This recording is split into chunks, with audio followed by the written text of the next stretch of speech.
Tapi perlu diketahui ya, tanah itu tidak ada yang memiliki. Yang memiliki tanah itu negara.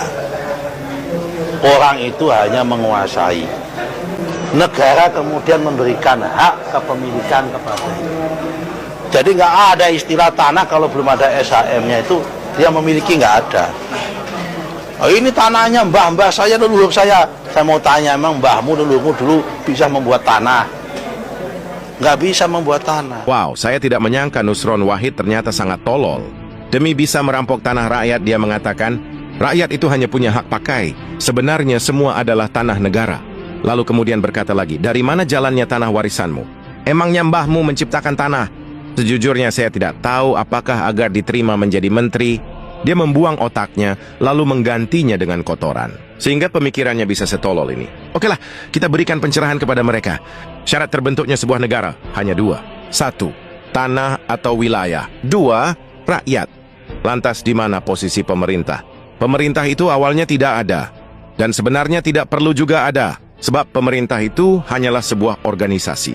Apakah organisasi itu sangat penting? Jawabannya tidak juga. Apakah ketika sebuah organisasi bubar, maka rakyat mati? Jawabannya jelas tidak.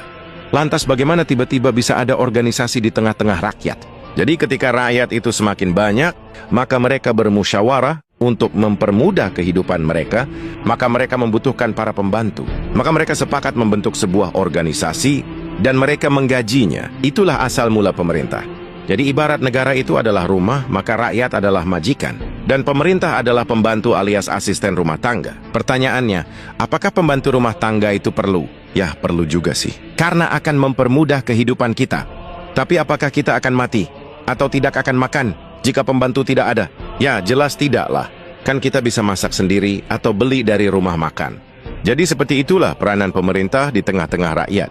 Nah, masalahnya para pelayan di negara kita ini dari awalnya sudah sangat culas. Jadi mereka sering menyamakan pemerintah sama dengan negara. Disinilah awal mula kesesatannya. Sehingga mereka berpikir, berarti tanah negara adalah tanah pemerintah. Boom, hancur sudah kan? Mereka salah persepsi.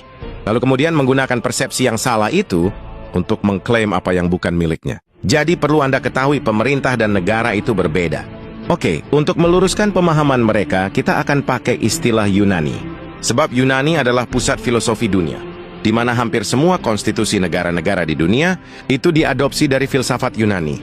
Jadi negara dalam bahasa Yunani disebut hora.